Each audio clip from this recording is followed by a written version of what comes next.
വീണ്ടും വരുന്ന വലിയവനായ ദൈവത്തിൻ്റെ ദിവിശുദ്ധനാമം വാഴ്ത്തപ്പെടുമാറാകട്ടെ. ഇന്ന് നമുക്ക് നല്ലൊരു പ്രഭാതം തന്ന ദൈവത്തിന് സ്തോത്രം ചെയ്തോളുന്നു. ഇന്നത്തെ പ്രഭാത ജാഗരണത്തിനായി എടുത്തിരിക്കുന്നത് യോഹന്നാന്റെ സുവിശേഷം അതിൻ്റെ 13-ാമത്തെ അധ്യായം 14 മുതൽ 15 വാക്യങ്ങൾ. കർത്താവ് ഗുരുവുമായ ഞാൻ നിങ്ങളുടെ കാൽ കഴുകി, എങ്കിൽ നിങ്ങളും തമ്മിൽ കാൽ കഴുകേണ്ടതാകുന്നു. ഞാൻ നിങ്ങൾക്ക് ചെയ്തതുപോലെ നിങ്ങളും ചെയ്യേണ്ടതിന് ഞാൻ നിങ്ങൾക്ക് ദൃഷ്ടാന്തം തന്നിരിക്കുന്നു എന്ന് കർത്താവായ യേശു ക്രിസ്തു ഇവിടെ പറയുന്നതായിട്ട് കാണുവാൻ സാധിക്കുന്നു. നമ്മുടെ ജീവിതത്തിൽ നാം ക്രിസ്തുവിനെ നമ്മൾ നോക്കുന്ന സമയം നമ്മുടെ ആത്മീയ ജീവിതത്തിൽ നാം എപ്രകാരം നടക്കണമെന്നും നാം എപ്രകാരം മറ്റുള്ളവരോട് സംസാരിക്കുകയും പ്രവർത്തിക്കുകയും ചെയ്യണമെന്നും നമ്മുടെ ജീവിതം മറ്റുള്ളവർക്ക് എപ്രകാരം മാതൃക ആയിരിക്കണമെന്നതിനെക്കുറിച്ച് കർത്താവായ യേശു ക്രിസ്തു നമുക്ക് വലിയൊരു മാതൃക തൻ്റെ ജീവിതത്തിൽ കൂടെ തന്ന് നമ്മളെ അപ്രകാരം നടക്കുവാൻ വേണ്ടി കർത്താവ് നമ്മളോട് പറയുന്നതായിട്ട് കാണുവാൻ സാധിക്കുന്നു. അതിലേറ്റവും വലിയൊരു ഉദാഹരണമാണ് തൻ്റെ പെസഹ ദിവസത്തിൽ കർത്താവായ യേശു ക്രിസ്തു തൻ്റെ ശിഷ്യന്മാരുമൊത്ത് മാളിക മുകളിൽ ഉണ്ടായിരുന്നതായ തൻ്റെ അന്ത്യ അത്താഴവും അതിനോടനുബന്ധിച്ച് നടന്നതായ ശുശ്രൂഷകളും. നാം ഇന്ന് പകൽക്കാലം നമ്മുടെ ജീവിതത്തെക്കുറിച്ച് നമ്മൾ ചിന്തിക്കുമ്പോൾ നാം മനസ്സിലാക്കി ചെയ്യേണ്ടതായ ഏറ്റവും വലിയ കാര്യമെന്ന് പറയുന്നത് നമ്മുടെ ജീവിതം നമ്മുടെ സുഹൃത്തുക്കൾക്കോ നമ്മുടെ കുടുംബത്തിലെ അംഗങ്ങൾക്കോ നമ്മളോട് ചേർന്ന് നിൽക്കുന്ന മറ്റു വ്യക്തികൾക്കോ നമ്മുടെ ജീവിതം മാതൃകയാക്കുവാൻ കഴിയുന്നതാണോ എന്ന് നാം ചിന്തിക്കണം. ഇല്ല എങ്കിൽ ക്രിസ്തു നമുക്ക് വെച്ചിരിക്കുന്നതായ വലിയൊരു മാതൃക എപ്രകാരമാണ് എന്ന് നമുക്കിന്ന് ചിന്തിക്കാം. കർത്താവായ യേശു ക്രിസ്തു തൻ്റെ ശിഷ്യന്മാരെ ആ മാളിക മുകളിൽ ഇരുന്നതായ സമയം അവരുടെ കാലുകൾ കഴുകുവാൻ വേണ്ടി അവരന്യോന്യം നോക്കി നിൽക്കുന്നതായ സമയം കർത്താവായ യേശു ക്രിസ്തു അവിടെ ഉണ്ടായിരുന്നതായ തൻ്റെ ശിഷ്യന്മാരെ ഒരു വലിയൊരു മാതൃക കാണിച്ചു കൊടുക്കുന്നതായിട്ട് കാണുന്നു. കർത്താവായ യേശു ക്രിസ്തു തൻ്റെ ശിഷ്യന്മാരുടെ മുന്നിൽ ഒരു പാത്രം എടുത്ത് അതിൽ വെള്ളം ഒഴിച്ചതിന് ശേഷം മുട്ടുകുത്തി അവരുടെ കാലുകൾ കഴുകുന്നതായിട്ട് നമുക്ക് കാണുവാൻ സാധിക്കുന്നു. ശിഷ്യന്മാരുടെ കാല് കർത്താവായ യേശു ക്രിസ്തു കഴുകുമ്പോൾ അത് ഏറ്റവും വൃത്തിയുള്ളതായിരുന്നായ പാദങ്ങളല്ലായിരുന്നു.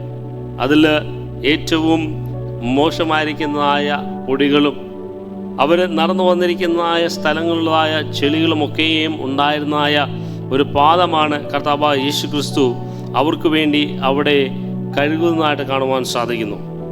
ഇത് കണ്ടതായ ശിഷ്യന്മാർക്ക് വളരെയധികം ആശ്ചര്യം തോന്നുകയാണ്.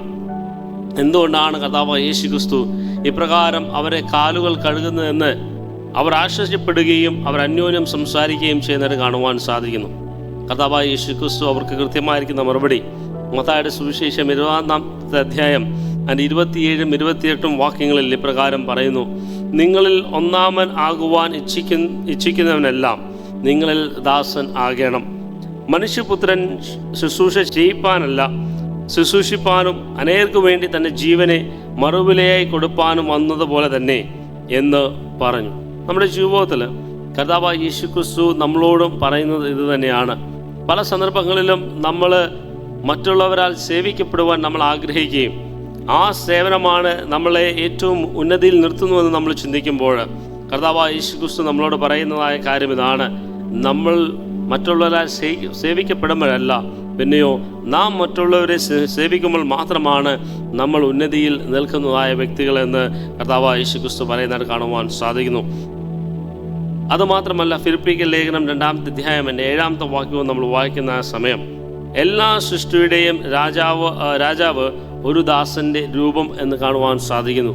നമ്മുടെ ജീവിതത്തിൽ ഈ ഭൂമിയൊക്കെയും ഉണ്ടാക്കിയതായ കർത്താവായ യേശു ക്രിസ്തു താൻ ഉണ്ടാക്കിയിരിക്കുന്നതായ ജീവജാലങ്ങളുടെ മുന്നിൽ മുട്ടുകുത്തി അവരുടെ പാദങ്ങൾ കഴുകുവാൻ വേണ്ടി ക്രിസ്തുവിന് സാധിക്കുന്നുവെങ്കിൽ ഈ ഭൂമിയിലായിരിക്കുന്ന നമ്മൾ ഓരോ വ്യക്തികൾക്കും ദൈവം നമ്മൾക്ക് വെച്ചിരിക്കുന്ന മാതൃക എന്ന് പറയുന്നത് നമ്മൾ യജമാനാകുവാൻ വേണ്ടിയല്ല, പിന്നെയോ നമ്മൾ ക്രിസ്തുവിനെ പോലെ നമ്മളും ദാസന്മാരാകുവാൻ വേണ്ടിയിട്ടാണ് ദൈവം നമ്മളോട് ആഹ്വാനം ചെയ്യുന്നത്. ഇന്ന് നാം പകൽക്കാലം നമ്മുടെ ജീവിതം നമ്മൾ മുന്നോട്ട് കൊണ്ടുപോകുമ്പോൾ, ഇന്ന് പ്രഭാതത്തിൽ നമ്മുടെ ജോലി സ്ഥലങ്ങളിലും നമ്മുടെ മറ്റുള്ള മേഖലകളിലേക്ക് നമ്മൾ കടന്നു ചെല്ലുമ്പോൾ നാം മനസ്സിലാക്കുന്നതായ ഏറ്റവും വലിയൊരു സത്യം കർത്താവായ യേശു ക്രിസ്തു പറയുകയാണ്: നീ ഉന്നതിയിൽ നിൽക്കണമെങ്കിൽ നിനക്ക് മറ്റുള്ളവരുടെ മുന്നിൽ നീ അഭിമാനത്തോടുകൂടെ നിൽക്കണമെങ്കിൽ, നിനക്ക് മറ്റുള്ളവരുടെ മുന്നിൽ നിനക്ക് ആദരവും ബഹുമാനവും ഉണ്ടാകണമെങ്കിൽ നിശ്ചയമായിട്ടും നീ ഒരു ദാസൻ്റെ രൂപമെടുത്ത് തന്നെ ആകണം. അപ്രകാരം ദാസൻ്റെ രൂപമെടുക്കുന്നുവെങ്കിൽ നീ അനുഗ്രഹിക്കപ്പെട്ടവനാകുന്നു എന്ന് വചനം പറയുകയാണ്. യോഹന്നാന്റെ സുവിശേഷം 13-ാമത്തെ അധ്യായം അതിൻ്റെ 15-ാമത്തെ വാക്യം ഇപ്രകാരം പറയുന്നു: ഞാൻ നിങ്ങൾക്ക് ചെയ്തതുപോലെ നിങ്ങളും ചെയ്യേണ്ടതിന് ഞാൻ നിങ്ങൾക്ക് ദൃഷ്ടാന്തം തന്നിരിക്കുന്നു. കർത്താവായ യേശു ക്രിസ്തു നമുക്ക് തന്നിരിക്കുന്നതായ ആ മാതൃക, ഒരു ദാസൻ്റെ മാതൃക ഇന്ന് നമ്മളെല്ലാവരും ധരിച്ച് ആ ക്രിസ്തുവിൻ്റെ ദാസരൂപം നമ്മളിൽ തന്നെ ആവാഹിച്ച് നമ്മൾ മുന്നോട്ട് ജീവിക്കുന്നുവെങ്കിൽ നിശ്ചയമായിട്ടും എന്നെ കേൾക്കുന്ന പ്രിയ ദൈവമക്കളെ, നാം എല്ലാവരും അനുഗ്രഹിക്കപ്പെടുകയും മറ്റുള്ളവരുടെ മുന്നിൽ നാം ഏറ്റവും ഉന്നതിയിൽ നിൽക്കുന്നതായ മക്കളായി തീരുകയും ചെയ്യും. അപ്രകാരം നമ്മുടെ ജീവിതങ്ങളെ നാം ദൈവസന്നിധിയിൽ സമർപ്പിച്ച് മുന്നോട്ട് പോകുകയും ദൈവം വെച്ചിരിക്കുന്നതായ മാതൃകയെ നാം പിന്തുടരുകയും ചെയ്യുവാൻ നമ്മളെ തന്നെ നാം താഴ്ത്തി പരമേൽപ്പിക്കുക. ദൈവം നമ്മളെ അനുഗ്രഹിക്കുമാറാകട്ടെ. ആമേൻ. നമ്മുടെ കണ്ണുകളടച്ച് നമുക്കൊരു നിമിഷം പ്രാർത്ഥിക്കാം. സ്നേഹനിധിയായ വാഴ്ത്തപ്പെട്ട വിലയാൻ ദൈവമേ, തിരുനാമത്തിന് സ്തോത്രം ചെയ്തുകൊള്ളുന്നു. ഇന്നടിയങ്ങൾക്ക് അങ്ങയുടെ സന്നിധിയിൽ ഒരു ദിവസം കൂടെ തന്ന് അനുഗ്രഹിക്കുകയും അങ്ങയെ മഹത്വപ്പെടുത്തുവാൻ തന്നിരിക്കുന്ന കൃപയ്ക്ക് സ്തോത്രം. പിതാവേ, ഇന്നടിയങ്ങൾ കേട്ടതായ വചനം അടിയങ്ങൾ അവിടുന്ന് ബലപ്പെടുത്തണം. അങ്ങടിയങ്ങൾക്ക് വെച്ചിരിക്കുന്നതായ ആ ദാസൻ എന്നതായ മാതൃക അടിയങ്ങൾ സ്വീകരിക്കുവാനും മറ്റുള്ളവർക്ക് അടിയങ്ങൾ ദാസനായിരിക്കുന്നതായ വ്യക്തികളായിരിക്കുവാനും അവരെ സ്നേഹിക്കുവാനും ക്രിസ്തുവിനെ മറ്റുള്ളവരുടെ മുന്നിൽ അടിയങ്ങളുടെ സ്വഭാവത്തിൽ കൂടെ കാണിച്ചു കൊടുക്കുവാൻ അവിടുന്ന് കൃപ ചെയ്യാൻ പ്രാർത്ഥിക്കുന്നു. അടിയങ്ങളുടെ കുടുംബങ്ങളെ അനുഗ്രഹിക്കണം, അടിയങ്ങളുടെ പൈതങ്ങളെ അനുഗ്രഹിക്കണം, അടിയങ്ങളുടെ ജോലി കാര്യങ്ങളോട് അങ്ങനെ കൃപയും സാന്നിധ്യം കൊണ്ടിരിക്കണം. ഇന്നത്തെ ദിവസം ഏറ്റവും അനുഗ്രഹമുള്ളതായി തീരുവാനും ക്രിസ്തുവിൻ്റെ സ്വഭാവമുള്ള മക്കളായി എന്നിരിക്കുവാനും പിതാവ് അടിയങ്ങളെ കൃപ ചെയ്യണമെന്ന് ക്രിസ്തുയേശു മാത്രം വലിയ പ്രാർത്ഥിക്കണം. പിതാവേ, ആമേൻ.